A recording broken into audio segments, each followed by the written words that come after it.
Government organisation जितने भी है वो स्वैच्छिकता और स्वामित्व की भावना से काम करते हैं, क्योंकि उनके मन में कुछ अलग है। समाज में जो समस्याएं हैं, नशा मुक्ति है, शिक्षा है, स्वास्थ्य है, स्वच्छता है, और जो बच्चों के प्रति जो कार्यक्रम चल रहे हैं तो उनमें भी आप लोग बढ़ चढ़ के हिस्सा लेते हैं। उसी और उसमें मजबूती प्रदान करने के लिए मध्य प्रदेश सरकार द्वारा जनविज्ञान परिषद को बोला गया है कि आप जो स्वैच्छिक संगठन है उनको और सशक्त बनाएं और अच्छा उनको प्रशिक्षण दें, जिससे समाज की भावनात्मक लगाव है वो और अधिक बढ़े। तो इसके तारतम्य में आज जिला पंचायत सभागार में प्रशिक्षण आयोजित किया जा रहा है, जिसमें आज कार्यक्रम को मुख्य अतिथि आदरणीय जिला पंचायत अध्यक्ष, वो अभी आज थोड़ा विलंब से आए, उनका फोन आया है, तो हमारे संभागीय समन्वयक सुशील बरुआ जी जो यहाँ पधारे, उनका स्वागत है।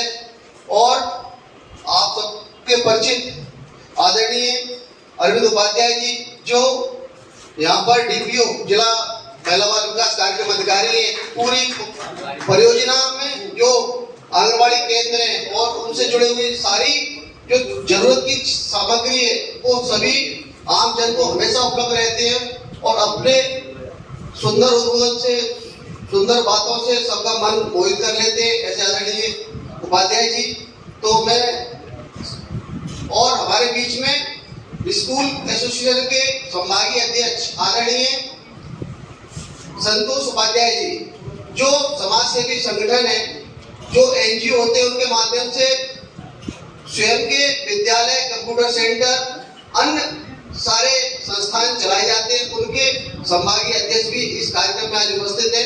मैं उनका भी स्वागत करता हूँ। तीनों लोगों से आग्रह करता हूँ कि माता का आदरणीय अरविंद उपाध्याय जी जिला कार्यक्रम अधिकारी पधारे हैं और इसी प्रकार से पूरे दतिया जिले के संभाग में आदरणीय संतोष उपाध्याय जो स्कूल एसोसिएशन के संभागीय अध्यक्ष हैं, तो वो सतत जनविज्ञान परिषद के साथ अपना मार्गदर्शन और सहयोग प्रदान करते रहते हैं। तो इस अवसर पर उनका बहुत बहुत स्वागत है। जैसा कि जनविज्ञान परिषद 2007 में पूरे प्रदेश में कार्य करना प्रारंभ किया गया था। उस समय उसी समय से हमारे यहाँ पर सबसे पहले संभागीय समन्वयक और जिला समन्वयक नियुक्त हुए। उसके बाद कार्य की कार्ययोजना बनी। तो आप सबके मध्य प्रदेश का जिस मां नर्मदा के क्षेत्र में जो प्रवाह है उसी से जनविज्ञान परिषद की शुरुआत भी हुई है। हमारे जो जनविज्ञान परिषद के सृजनकर्ता एक तरह से मानेंगे हम आदरणीय स्वर्गीय अनिल माधव दवे जी। तो आदरणीय दवे जी द्वारा हम सबको उस समय मार्गदर्शन और आदेश दिया गया कि आप सब लोग नए यहाँ पोस्ट हुए और आपको सबसे पहले मां नर्मदा की पूजा अर्चना और उसके चारों साइड में भौगोलिक परिस्थितियों का अध्ययन करना चाहिए। तो हम सब ने उस समय वो काम किया और उस काम करने के बाद माननीय मुख्यमंत्री जी द्वारा जो शिवराज सिंह चौहान जी थे, उनके द्वारा जनविज्ञान परिषद में प्रस्फुटन, नामांकुर, संवाद, दृष्टि और सीएमसीडीपी योजनाएं के कार्यक्रम चालू हुए। तो सबसे पहले हर जनविज्ञान परिषद की अप्रोच हर व्यक्ति तक पहुंचे।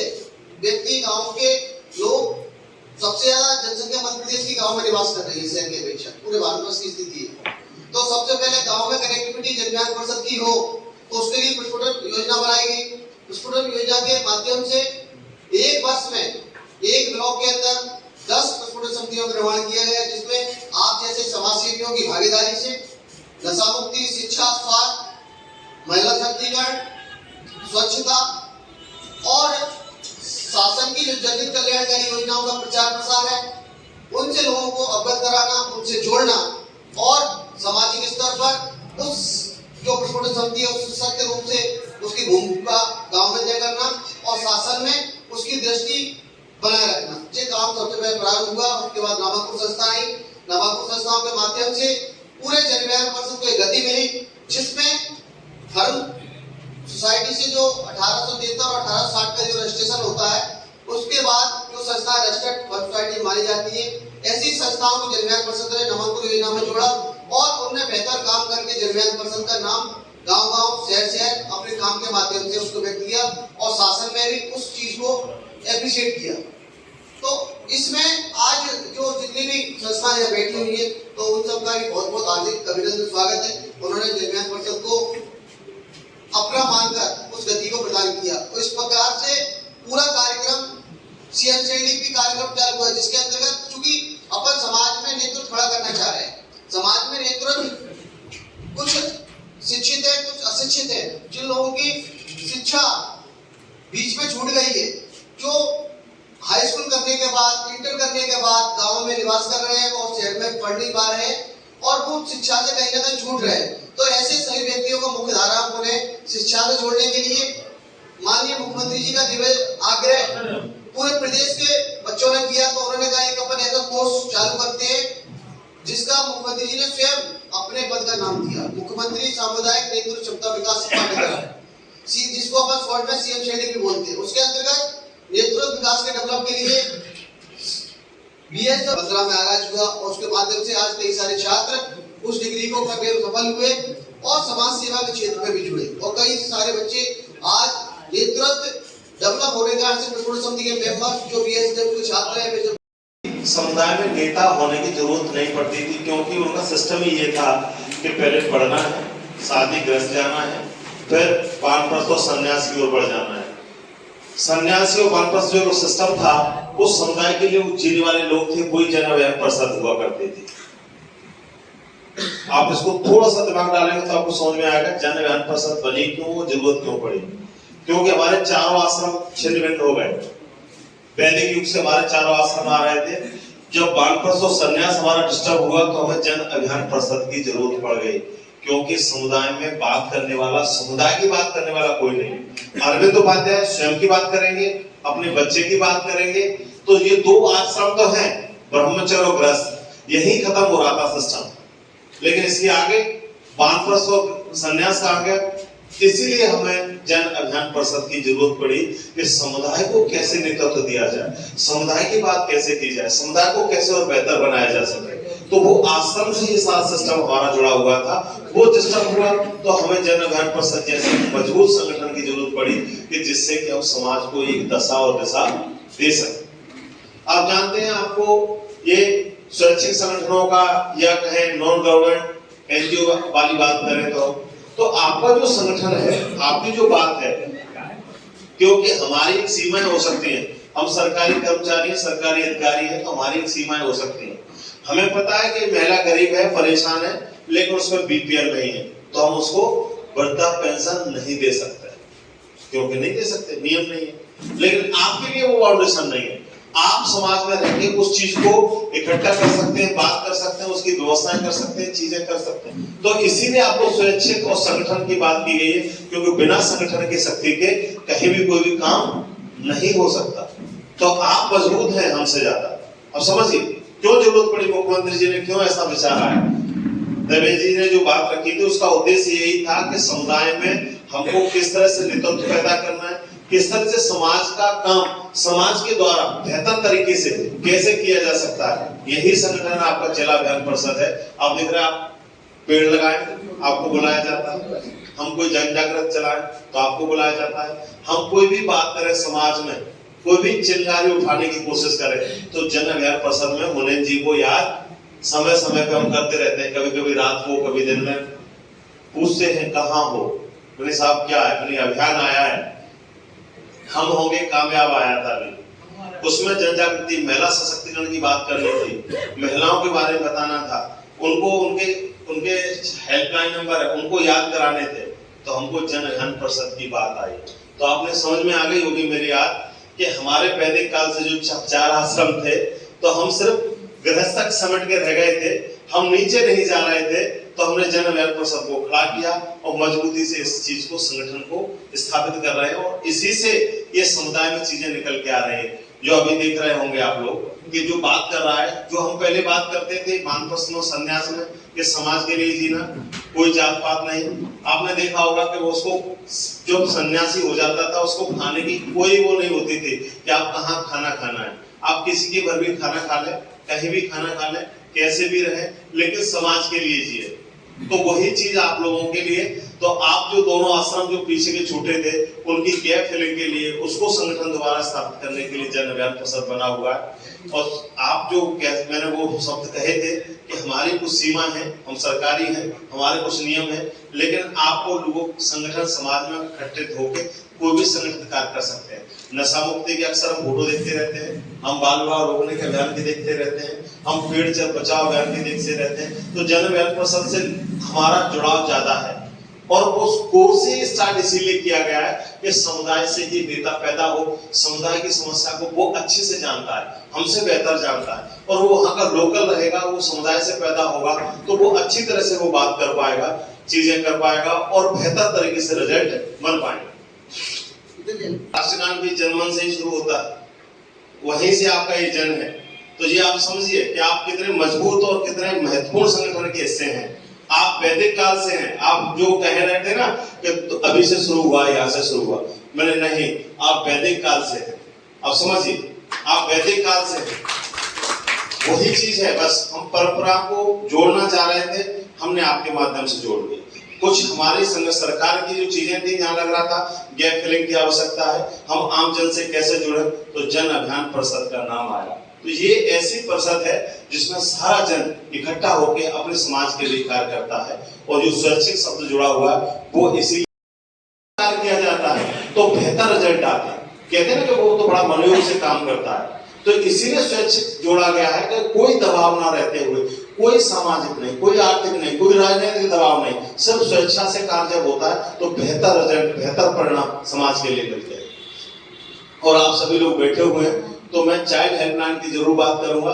1098 नंबर आप अपने बच्चों को जरूर रटवा दीजिए, ये सबको पता होना चाहिए। कभी भी आप कॉल करेंगे 24/7 ये कॉल उठता है, और with in half an hour हम बच्चे को रेस्क्यू करने का प्रयास करते हैं।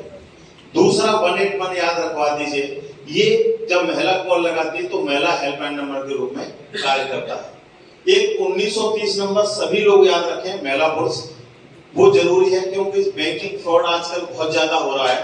तो बैंकिंग फ्रॉड के लिए नंबर 1930 याद रखें। कहीं कोई समस्या आती है, आपके पैसे कटते हैं, कोई दिक्कत होती है, खाते में कोई समस्या आती है, तो तत्काल 1930 का उपयोग करें, ये बहुत जरूरी नंबर है। 100 नंबर डायल आप सभी लोग जानते हैं, और 1098 और ये नंबर जो 3 मैंने बताया, ये 24/7 उठेंगे, कहीं कोई दिक्कत नहीं होगी। तो ये नंबर आपको याद और पता होने चाहिए, और आपके माध्यम से इसलिए मैंने रखा इस मंच पर, क्योंकि आप जन जन से जुड़े हैं। हम कोई बात करते हैं तो आपको लगता है कि सरकारी कार्यक्रम है, सरकारी मुलाजिम है, वो सरकारी अपनी बात कर रहा है, और क्योंकि उसको बात करने के भी पैसे मिलते होंगे।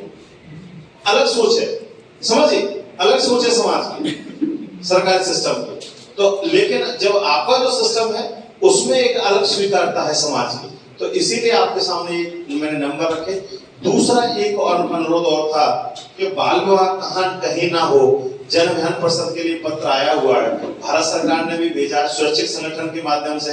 उधर चतुर्वेदी जी बैठे हैं, मेरी बात सुन के, ठीक है ना, मुस्कुरा गए वो, क्योंकि बाल विवाह बहुत जरूरी टॉपिक था। इस पे मैंने टच इसीलिए किया क्योंकि आप समुदाय के नेता हैं, समुदाय में आप लोग बात करेंगे तो बाल विवाह होंगे, उससे कई समस्याएं पैदा होती है। बाल विवाह से क्या होता है, जब बाल विवाह होता है तो शरीर परिपक्व नहीं होता बच्चे का, बच्चे पैदा होते हैं, वो कुपोषित होते हैं, साथ में समाज की जिम्मेदारी को नहीं उठा पाते, अपने परिवार को संचालित नहीं कर पाता, तो वहां घरेलू हिंसा का शिकार महिला हो जाती है। तो परिवार में कलह पैदा होती है, क्योंकि कुछ आर्थिक चीजें होती हैं, कुछ सामाजिक चीजें होती हैं। तो बाल विवाह को स्टॉप करने से चीजें क्या होता है, कुपोषण दूर होता है, घर में कलेश नहीं होता, घरेलू हिंसा का शिकार नहीं होती, बच्चियों का कोई दुरुपयोग नहीं कर सकता, और उनको कोई पहला फुसकारा के बाहर नहीं ले जा सकता, समाज टूटने से बच जाता है।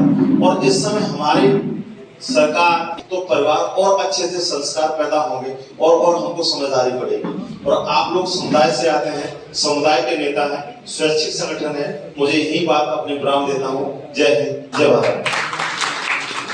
बहुत बहुत धन्यवाद आदरणीय सर।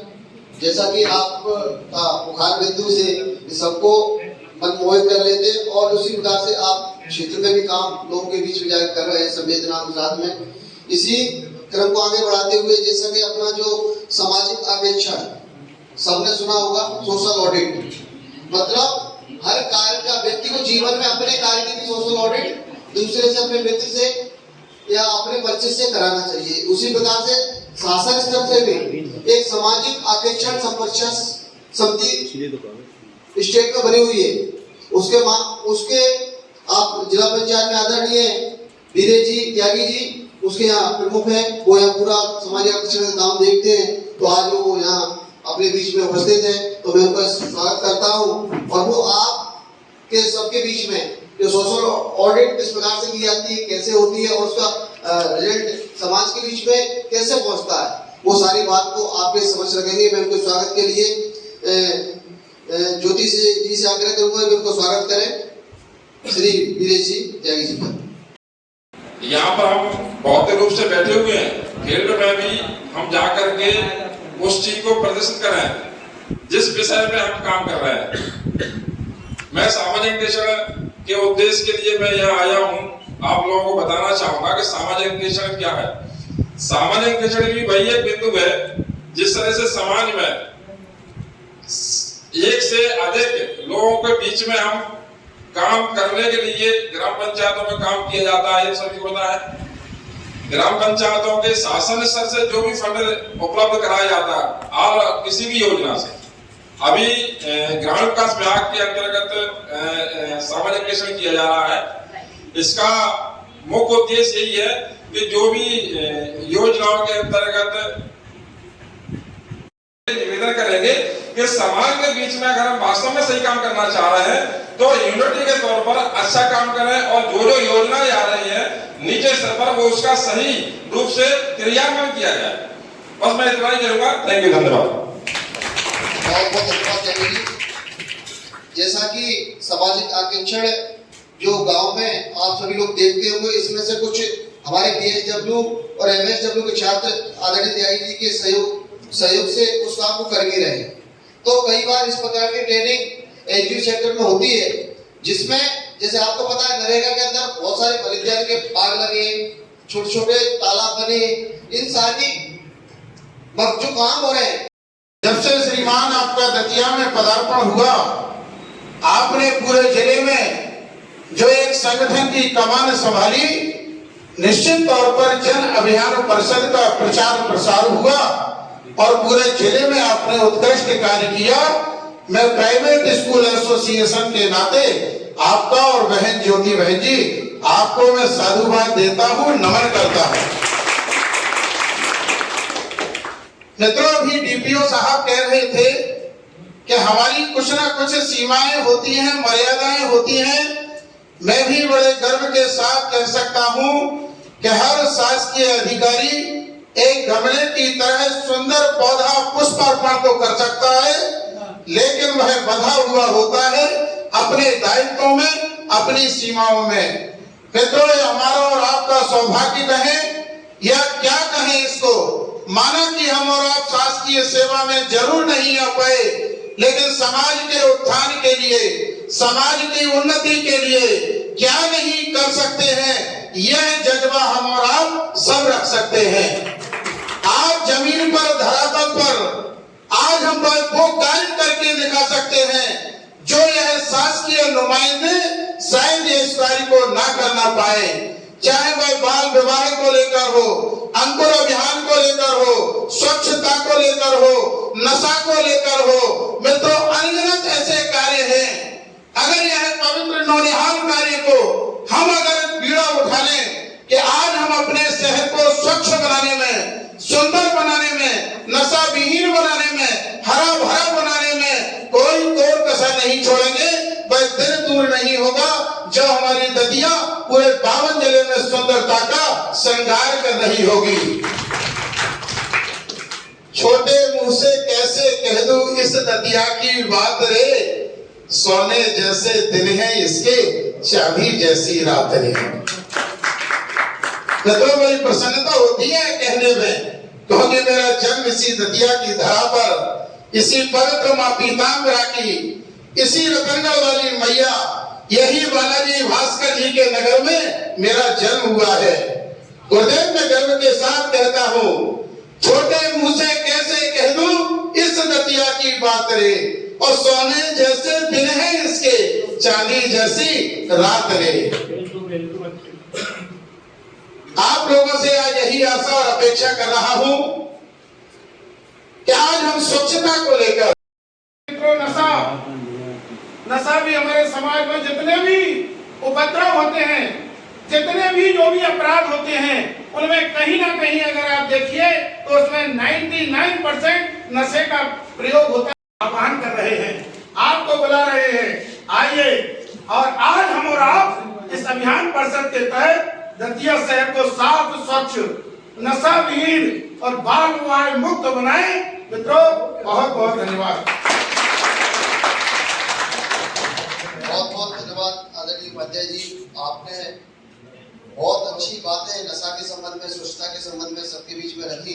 सबकी आप उनको भी लगने लगा है कि हमको भी इसमें सहयोग करना चाहिए और बढ़ चढ़ के करना चाहिए। कर तो रहे सभी लोग, लेकिन बढ़ चढ़ के अपना योगदान सब लोग देने के लिए यहाँ आज इस मंच के माध्यम से बैठे हुए कि वो भी अपनी स्वयंसेवी जो उनकी संस्था है उसकी ओर से और बेहतर काम, जिसमें आपका भी सहयोग रहेगा, क्योंकि हर व्यक्ति को एक मंच चाहिए। और मंच आपने, आपके जो दायित्व है संभागीय अध्यक्ष का, उसके नाते आपने सभी प्राइवेट स्कूल के द्वार उनके लिए सरलता से, सुलभता से उपलब्ध। तो इस प्रकार हम लोग जो काम कर रहे हैं, चाहे वो पंजीयन करा के कर रहे हो या नहीं कर रहे हो, लेकिन समाज के बीच में बहुत महत्वपूर्ण काम है। और अगर अपने माध्यम से अपन जो काम कर रहे हैं, उस काम के माध्यम से अगर किसी व्यक्ति के जीवन में परिवर्तन आता है, हर जगह नहीं पहुंच सकता। तो उन्होंने बताया कि हमारा जो टाइम है 10 से 6। आप लोगों का कोई टाइम नहीं, तो आप किसी के नौकर नहीं, ये ना आप मालिक हो, तो आप नौकर नहीं, इसलिए आपके पास जब आप चाहो तब काम कर सकते। इसलिए जो सामाजिक संगठन होते हैं उनसे तो जैसा समाज होता है वैसे समाज जैसा समाज होगा वैसे समाज में से लोग निकले। इसलिए अपने यहाँ आज अनाद काल से ऐसी परंपरा रही है कि समाज में जिसने जितना योगदान दिया है समाज ने भी उसको बहुत ज्यादा सम्मान दिया है। हमारे यहाँ कभी भी, अपने घर में भी अपन देखेंगे, कार्यालयों में भी आप देखेंगे, किसी उद्योगपति की फोटो नहीं लगी होगी पीछे, तो उनके साथ बड़े बड़े जो पैसे वाले हैं उनकी फोटो लगी होगी। फोटो किनकी लगी होगी? जो उन्होंने समाज के और देश के लिए अपना योगदान दिया है। इसलिए जब कोई व्यक्ति एक धोती में आकर समाज के बीच में जब हमारा देश की स्वतंत्रता की लड़ाई लड़ता है तो उनसे महात्मा गांधी की उपाधि मिलती है। जब कोई व्यक्ति धर्म की लड़ाई के लिए अमेरिका तक जाता है तो हमारे धर्म में उसे स्वामी विवेकानंद जी की उपाधि मिलती है। भगवान राम को इसलिए राम भगवान नहीं मानते कि वो राजा दशरथ के बेटे थे। भगवान राम ने अपने जीवन के महत्वपूर्ण 14 वर्ष समाज कल्याण के लिए दिए। अपन कहते हैं कि जब जब हुए धर्म की हानि, बाढ़े असुर अधम पानी, तब तब धर्म मनुष्य शरीरा, हरे सदा सज्जन की पीड़ा। तो भगवान राम समाज के बीच में इसलिए गए और उन्होंने समाज के बीच में जाते तो राजा के रूप में भी जा सकते थे, मुकुट, घोड़े, हाथी सब सेना ले जा सकते थे, लेकिन समाज में जब अपन को सेवा करना है तो जैसे लोग हैं उनके बीच में आपको कैसी रह के काम करना पड़ेगा। उनको ये नहीं लगना चाहिए कि ये व्यक्ति हमसे अलग है, उनको ये लगना चाहिए ये भी हमारा ही व्यक्ति है। और जब आप उनके जैसे बन के जाएंगे तब आप उनकी पीड़ा का एहसास कर सकते हैं। इसलिए अपन देखते हैं बाहर के देशों में अपन देखेंगे तो वहाँ कोई समाज सेवक पैदा हो रहे हैं क्या? पाकिस्तान में, अफगानिस्तान में वहाँ कौन पैदा हो रहे हैं? क्यों हो रहे भैया? क्योंकि समाज ही ऐसा है। अपने यहाँ समाज कैसा है, अपने यहाँ जो अपनी जो संस्कृति है, अपन जब कहीं पूजा पाठ में मंदिर में भी जाते हैं तो अपन बोलते धर्म की जय हो, धर्म का नाश हो, प्राणियों में सद्भावना हो, विश्व का कल्याण हो। अपन तो विश्व का कल्याण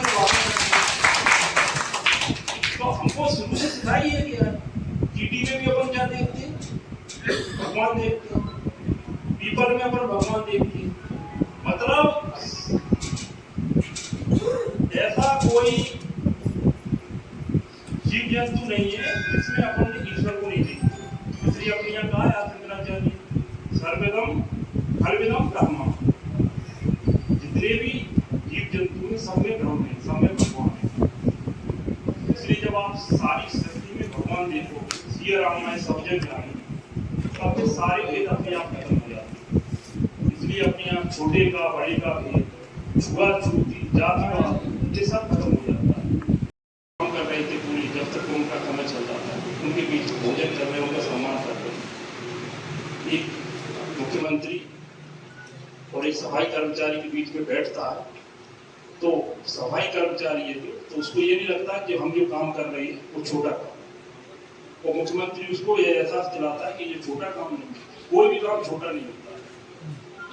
आप जो भी काम करो, जहाँ भी काम करो, काम को अच्छे तरीके से करो।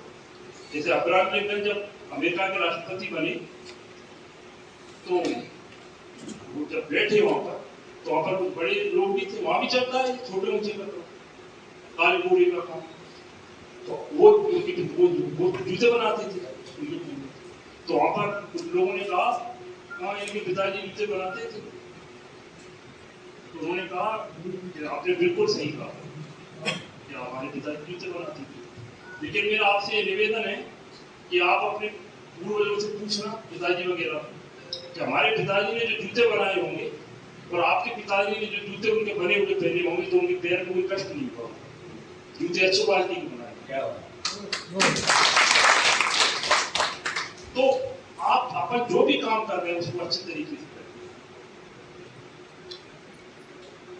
ये जो समाज का काम करने को हमको मिला है, समाज सेवा और संन्यास आश्रम, तो अपन सभी लोग वानप्रस्थी है। वानप्रस्थी ऐसे हैं कि समाज से भी जुड़े हैं और परिवार से भी जुड़े हैं। तो वानप्रस्थी के बाद खुद को तैयार करने में थोड़ा झिझक होती है। आदरणीय उपाध्याय जी एक प्रखर और ओजस्वी वक्ता है। किसी भी विषय पे आपको 1 मिनट पहले बता दो कि इनको ये विषय पे सर आपको बोलना है, तो धड़ाधड़ और बिना रुके नॉन स्टॉप और एक प्रभावी और खासकर विषय पे रहते हुए माने उन चीजों को समेटना और लोगों को परोसना, ये इनकी कला है। तो आदरणीय उपाध्याय जी को नमन। आज के कार्यक्रम में हमारे बीच में अध्यक्षता कर रहे परम आदरणीय बरुआ जी, जो संभागीय समन्वयक हैं इस जन अभियान परिषद के, उनको बारंबार नमन और स्वागत दतिया में आने के लिए उनका। और मुनीन शेखवार जी, परम आदरणीय गुरुवर आदरणीय गुरु गुप्ता जी, जिनका सानिध्य हमेशा मिलता रहा, और इनके अगर शिक्षा के क्षेत्र में और ज्ञान के क्षेत्र में बात करें तो इनसे जितना सीख सकें, यहाँ जो युवा पीढ़ी बैठी है, मुझे लगता है इनका अभी जितने समय इनका है उतना हम इनका दोहन कर सकते हैं और अपने जीवन को बेहतर बना सकते हैं। यहाँ इतना समृद्ध मंच यहाँ बैठा है। यहाँ दतिया की ब्लॉक समन्वयक आदरणीय ज्योति गोस्वामी जी, पांडेर के ब्लॉक समन्वयक आदरणीय शैलेंद्र लिखोरिया जी, हार्टफुलनेस की पूरी टीम यहाँ बैठी है। गायत्री परिवार से, आपके पतंजलि योग से, साहित्यकार यहाँ मुझे बहुत सारे दिख रहे हैं, और संस्थाएं तो यहाँ जो स्वैच्छिक संगठनों की बात करें तो यहाँ बहुत सारे हैं। तो सबसे पहले निवेदन करूंगा कि आप लोगों में किन किन के स्वैच्छिक संगठन हैं या स्वैच्छिक संगठन से आप लोग जुड़े हैं, जरा हाथ उठाएं। बकाया लोगों के स्वैच्छिक संगठन नहीं है, धार्मिक संगठन है, लेकिन वो धार्मिक पंजीकृत है। जो सर ने कहा है 3-4 कैटेगरी वो दिख रही है सामने पीपीटी में, सोसाइटी रजिस्ट्रीकरण अधिनियम, public trust act, company act, और ये तीनों एक्ट ऐसे हैं। इनके बाद ये जब एक्ट में हम रजिस्टर्ड हो जाते हैं, उसके बाद हमें अन्य रजिस्टर्ड होने की जरूरत पड़ती है, उन पर भी हम बात करेंगे। तो जिनके हैं वो तो ऑलरेडी इन अधिनियमों से परिचित हैं, उनको बताने की जरूरत नहीं है। लेकिन मुझसे जो चीजें छूट जाएं आप लोग बाद में जोड़ सकते हो, क्योंकि परिपक्व कोई नहीं है इस दुनिया में। ठीक है, तो सबसे पहले तो ये है कि समाज सेवा का अगर इतिहास देखें बहुत पुराना है, सनातन काल से, या हम अगर बात करें तो हमारे वैदिक काल से लोग एक दूसरे की सेवा करते रहे हैं। वो फिर उसी सेवा के माध्यम से हमारे शर्मा जी बार बार कहते हैं, या वीरेंद्र शर्मा जी ये साहित्यकार भी हैं और अच्छे समाज सेवी भी हैं, ये कहते रहते हैं जातियां हमने बनाई काम करने के लिए। शायद यही है, पीताम्बरा पर इनका सानिध्य मुझे मिलता रहता है। पीताम्बरा पर जब जाते हैं तो ये जब आरती में टाइम होता है तो ये सुनाते रहते हैं अपनी क्षणकाएं। है पूरनचंद जी, ऐसा ही है ना, जातियां हमने बनाई काम करने के लिए, ये नहीं होती किसी का मान हरने। लेकिन हम क्या कहते हैं, तो नीच है हम। तो ये जो है अभी सर के माध्यम में उपाध्याय जी भी वही कह रहे थे, सर भी वही कह रहे थे, बरुआ जी, कि यहाँ कोई ऊंचा नीचा नहीं है, सबको समानता का अधिकार संवैधानिक रूप से मिला है। लेकिन हम अगर शास्त्रों की बात करें तो शास्त्रों में भगवान राम ने सबरी के वेद खाए हैं, और वो भी झूठे। ठीक है, वो किन जाति से थी, लेकिन वहां जाति का कोई बंधन नहीं था, और उन्होंने वो बंधन तोड़े जो समाज में प्रचलित थे। और आज हम बात कर रहे हैं 2021 की बैठ के, उनने तो कब वो युग था तब वो चीज तोड़ने की बात करी है, त्रेता युग में। तो त्रेता युग से आज हम कलयुग में बैठे हैं, बहुत सारे जाने कितने वर्षों, सर उसका इतिहास बता सकते हैं कि कौन से युग में कितने वर्ष होते हैं। वो वर्ष भी वो देवताओं के होते हैं कि हमारे होते हैं, वो सब अलग अलग परिधि में बांधा है। तो वो युग बीत गए, तब हमारे समाज में वो असमानता, असमरसता को मिटाने की बात हमारे परम आराध्य भगवान श्री राम ने करी थी। उन्हीं चीजों को लेके लीला पुरुषोत्तम भगवान श्री कृष्ण ने बहुत सारी चीजें मिटाने की बात करी है। लेकिन चूंकि समाज में हम लोग, मेरी माँ है, माँ कहाँ जाएगी, किसके बलौआ में जाएगी, कितना वहां दान करेगी या देगी, ये उसका मैं बेटा तय करूंगा, और मैं नहीं होऊंगा तो नाती तय करेगा। ये भेदभाव आज भी हम होते चले जा रहे हैं। किसी भी पद को पाने के लिए हम रिजर्वेशन दिए हैं सरकार ने, हम उस पद पे आने के लिए रिजर्वेशन तो उपयोग कर लेते हैं। उसको अधिकार है, वो महिला को झंडा कौन फहराता है 15 अगस्त पे, ये कुछ चीजें जो अभी तक भेदभाव है, इसको हमें बस मिटाने की जरूरत पड़ी। तो समाज सेवा के माध्यम से एक दूसरे की जरूरतें पूरी होती रहे, और समाज को व्यवस्थित बनाने के लिए जो आप कह रहे हैं जिनकी क्षणका में आता है, ये काम करने के लिए बनाई थी, मान हरने के लिए नहीं। तो काम बटे थे कि एक पांडित कर्म होगा, कुछ शुभ काम होंगे, उस समय मंत्रोच्चार के माध्यम से हम एक अच्छे कामों को गति देंगे, वो अच्छे कामों को पूरा करेंगे। उसके लिए पंडित जी होंगे। पंडित का काम कौन करेगा, बोले मैं करूंगा। तो वो पंडित जी जो पंडित का काम करते रहे, वो पंडित जी बन गए। उसी टाइम एक ने कहा मैं साथ जूता बनाऊंगा, पशु मर जाएंगे तो उनको गांव से दूर ले जाके डिस्पोज करने का काम मैं करूंगा। तो वो कौन बन गए, ठीक है। एक ने कहा सामने सफाई का काम और झाड़ू का काम, गांव को स्वच्छ कैसे रखें, परिवार पूरे मोहल्ले को और पूरे शहर को स्वच्छ कैसे रखेंगे, ये काम मैं करूंगा, मेरा परिवार करेगा। तो उन्होंने कहा तो उनको हम पता नहीं कौन कौन से शब्दों से नवाजते हैं। तो ये कुछ चीजें हैं जिन पे हम सबको मिलके काम करना है, और जब तक हम इन पे काम नहीं करेंगे तो समानता की बात करना बेईमानी होगी। वो समाज सेवा का इतिहास बहुत पुराना है।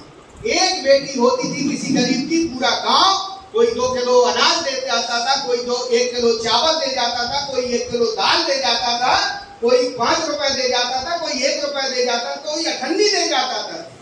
मेरे यहाँ मैंने अभी व्यवहार की कॉपियां देखी हैं सर, व्यवहार में अखंडी भी लिखी और उसके सामने ऊंट भी लिखा है। क्या लिखा है? पुराने वकील साहब, ऊंट माने ये आप पे, हम आपका नहीं है, ये हमारा आप पे है अखंडी, ताकि हमारे यहाँ शुभ काम हो तब आप ये हमारे ऊंट वापस कर जाना। तो वो अखंडी भी ऊंट लिखी है। अब नए बच्चों से कहें हम, जैसे पीयूष बैठे हैं और बैठे हैं, ये कहा समझेंगे ऊंट के बारे में, ठीक है?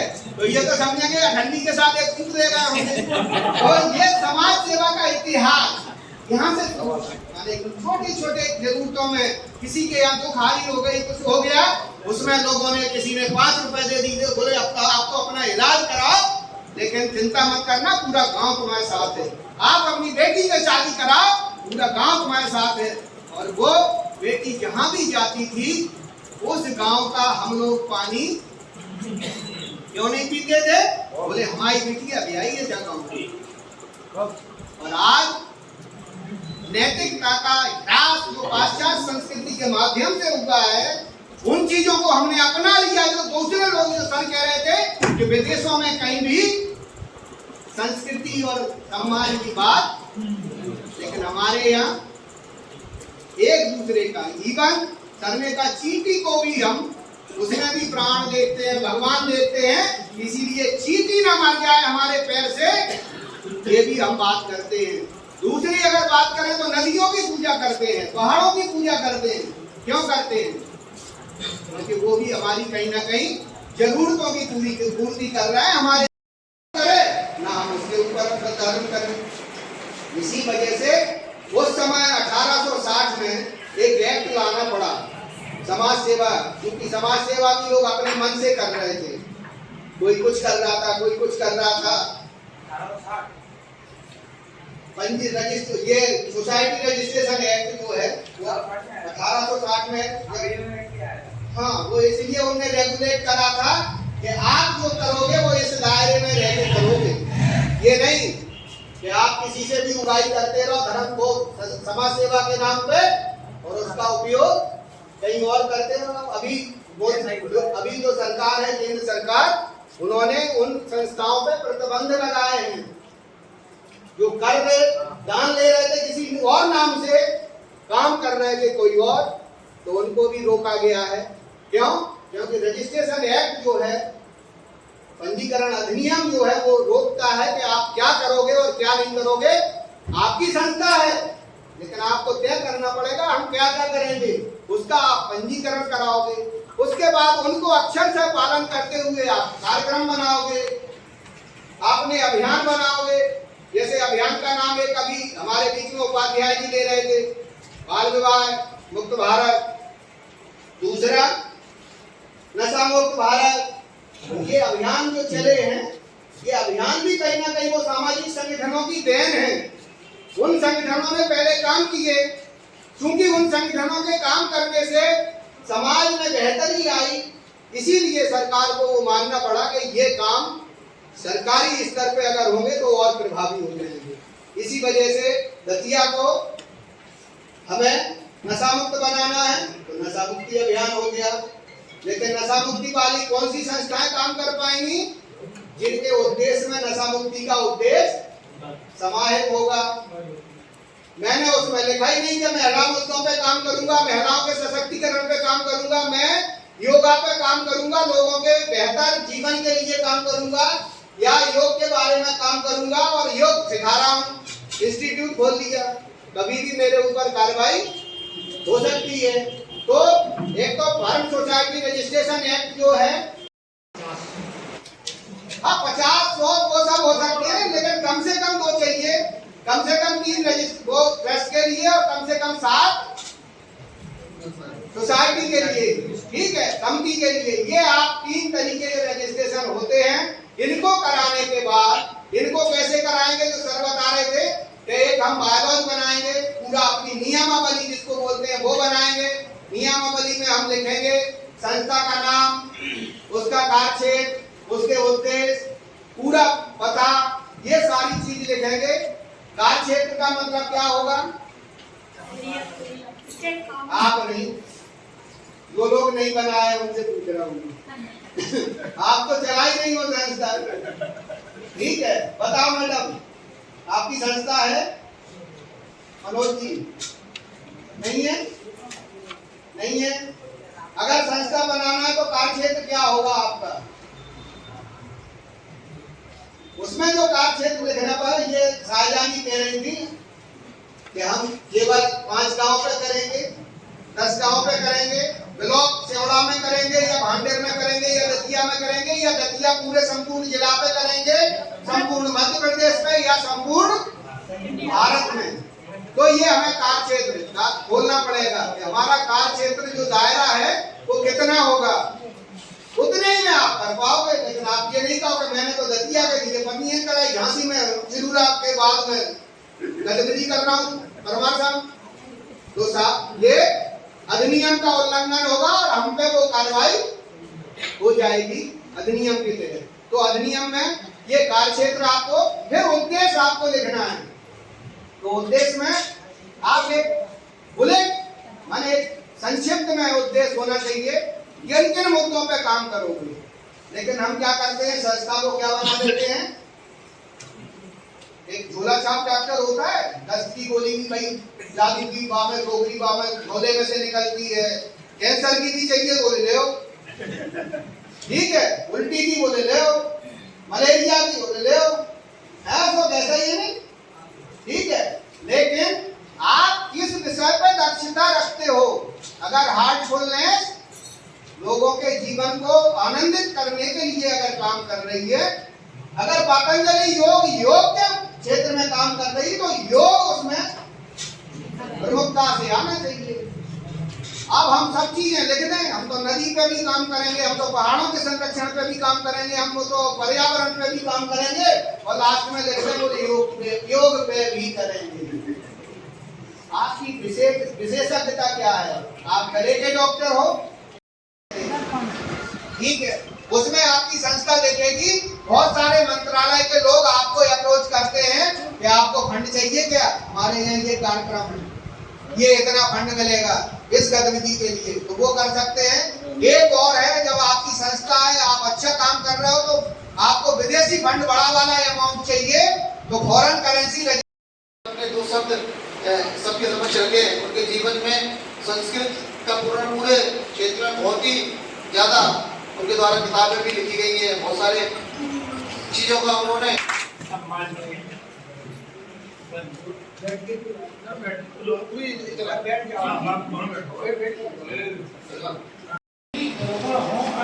चल जाएगा, लेकिन एक गुण होना अति आवश्यक है, वो है वयम राष्ट्र जागृयाम। हम राष्ट्र के प्रति भक्ति, तो हमारी इतनी संस्था, हमारी अभियान है, जागृति स्थितियां, वो सुखल को देने वाली। जानी है जब जीव जड़ जागा, कोई जब विषय विलास विलागा। ये जो काम करो, जो मोल मनमस्ता रहे और जबरन हमको आक्रांत करने की क्षमता से उपेट, तो हमें यही चाहिए कि ये 6 गुण और एकादश इंद्रियां, उन पर हम काबू करके और देश के लिए भी, देश के लिए और तब ये तब होगा। जैसे सर ने बहुत अच्छी बात लिखी, उन्होंने लिखा है, ज्ञान भिन्न कुछ क्रिया दूर हो, क्यों इच्छा पूरी होना की, तीनों आपस में न मिल सके, यह विडंबना है। हमें यही चाहिए कि हम तीनों का ऐक्य बनाए रखेंगे, तो अपने राष्ट्र की धरोहर है, विश्व को समृद्धि देने वाली है, विश्व का कल्याण करने वाली है।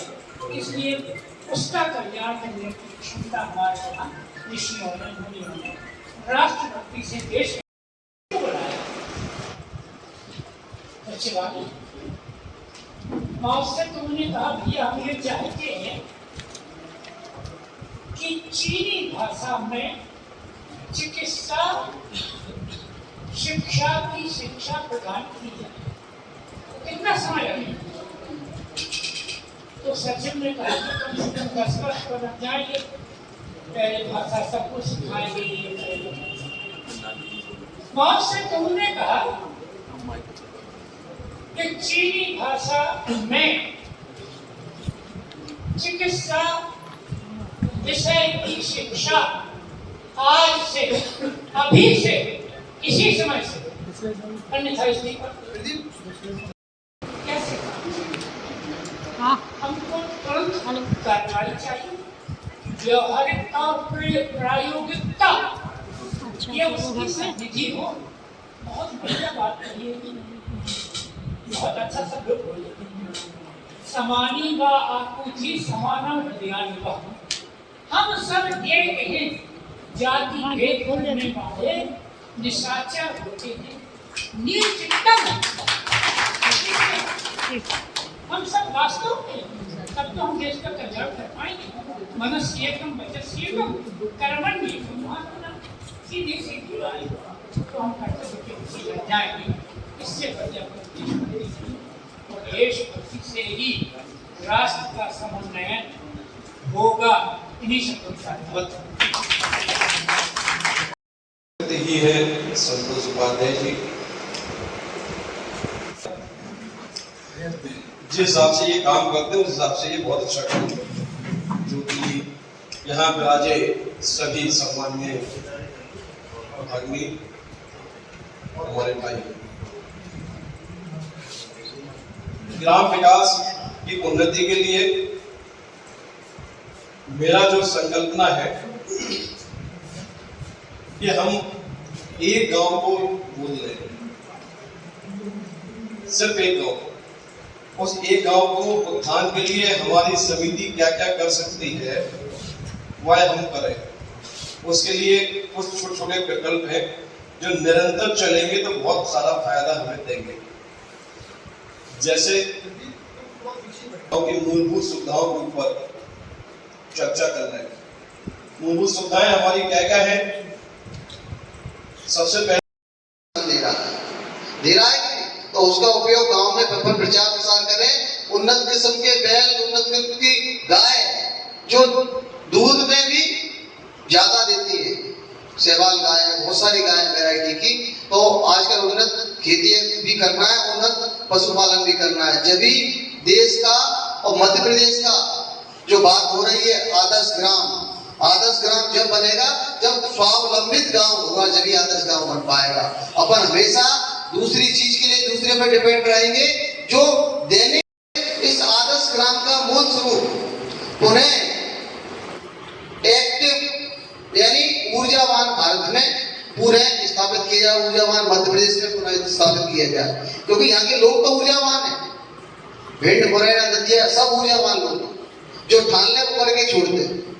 तो भाई अपन सबको भी एक प्रण निश्चय लेना है कि आने वाले समय में अपन जो संस्था की ओर से एक गांव जरूर गोद लें और उस गांव के अंदर शिक्षा, स्वास्थ्य, स्वच्छता, उन्नत पशुपालन, उन्नत खेती, जैविक कृषि, सौर ऊर्जा, इन सारे विषयों को लेकर आप और हम मिलकर काम करेंगे। स्वास्थ्य के लिए अपन समय समय पर हेल्थ कैंप भी गांव में लगा सकते हैं, जैसे आदरणीय आलोक जी ने कहा। तो उसके लिए आप मेरे से संपर्क कर सकते हो, हमारे जो ब्लॉक कोऑर्डिनेटर बैठे उनसे भी संपर्क कर सकते हो। तो अपन होम्योपैथी का कैंप है, एलोपैथी के कैंप है, आयुर्वेदिक के कैंप है। ये तीनों कैंपों के माध्यम से उस समाज में मतलब स्थानीय स्तर पर स्वास्थ्य सुविधा देने का प्रयास करेंगे। जिस सब आप और हम काम करेंगे तो उस गांव में दोबारा जाएंगे तो वही नागरिक, वही हमारे भाई बंधु अपने आशा की दृष्टि से देखेंगे और वो कहेंगे अगली बार कहाँ लगने वाला है कैंप। और इतने बड़े हॉल में मेरे लिए आप लोगों को कुछ बताना ये सौभाग्य की बात है। तो हम लोग समाज सेवी लोग हैं और समाज सेवी लोग आखिर समाज सेवा की जरूरत क्या पड़ी है, ऐसा क्यों है? समाज सेवा हमारे सनातन अंग की अभिन्न विषय वस्तु है। जहाँ समाज सेवा नहीं है, प्राणी के लिए सद्भावना नहीं है, एक दूसरे देश के लिए सद्भावना नहीं है, वहां कुछ हो ही नहीं सकता। इसीलिए हमारे वेदों में कहा गया है कि वसुधैव कुटुंबकम। उस विचारधारा को ही हम समाज सेवा मानते हैं। और इसलिए मैं कुछ पंक्तियां कहना चाहूँ कि आप आए तो खुदा मिल गए, चेहरे पे देखो कमल खिल गए, खुद बाप झुकने लगा सर मेरा, प्रेम के धागे से दिल से गए, प्रेम के धागे से दिल से गए। और एक मतले के माध्यम से दो पंक्तियां और कहना चाहूंगा। देश जो हमारा जज्बा है, काम कैसे करना चाहिए कि चेहरे पे चमक, दिल में ललक, हौसला बुलंद होना चाहिए। चेहरे पे चमक, दिल में ललक, हौसला बुलंद होना चाहिए। कितनी भी दुर्गम मिले राह, चाल स्वच्छंद होना चाहिए, चाल स्वच्छंद होना चाहिए। जैसा कि अब मैं आपको CSR फंडिंग के बारे में बताने जा रहा हूँ। CSR फंडिंग यानी कि कॉर्पोरेट सोशल रिस्पॉन्सिबिलिटी, इसे हिंदी में कहें तो कॉर्पोरेट सामाजिक उत्तरदायित्व। अब ये होता क्या है और हम लोगों को मिलता कैसे है? जो लिमिटेड कंपनियां हैं, बड़ी बड़ी कंपनियां हैं, हिंदुस्तान लीवर है, ऐसी काफी कंपनियां हमारे देश में हैं, जिन कंपनियों का टर्नओवर 3 साल का, उसका नेट प्रॉफिट 5 करोड़ है। वो कंपनियां हमको 2% समाज सेवा में लगाने के लिए देती हैं। वो कंपनियां हमको समाज सेवा में लगाने के लिए देती हैं, उसका हमको फॉर्म अप्लाई करना पड़ता है। लेकिन ये नहीं, अब मिलेगा कैसे? लेना तो सब चाहते हैं कि हमको भी मिल जाए, हमको भी मिल जाए। तो इसके लिए जैसा कि सर जी ने बताया था कि हमने अपना रजिस्ट्रेशन करवा लिया संस्था का, अब उसको हमको हर साल ऑडिट भी करवाना होगा।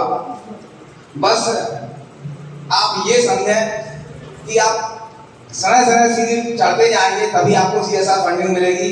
और जो छोटा दरवाजा होता है ना, बैक दरवाजे, अब तो मोदी सरकार ने लगभग सारे बंद कर दिए हैं, सारी सुविधाएं ऑनलाइन हो गई हैं। आप ये ना समझें कि हम किसी को रिश्वत देके CSR फंडिंग लेंगे और हम उसमें कामयाब हो जाएंगे, ये तो आप भूल जाएं।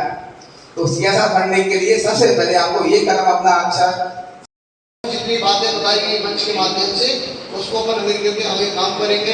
अपना समापन सत्र में जो भी संस्था जहाँ वर्तमान में उपस्थित है और उसके नाम हमारे पास उपलब्ध थे, उन सब के सर्टिफिकेट तो यहाँ बन गए। जिन संस्थाओं के नाम हमारे पास उपलब्ध नहीं थे, वो बाद में यहाँ नोट डाउन करा के अपना सर्टिफिकेट बाद में भी प्राप्त कर सकते हैं। तो ऐसा व्यक्ति ना समझे कि हमें सर्टिफिकेट नहीं मिला है, क्योंकि उनके नाम रजिस्टर में केवल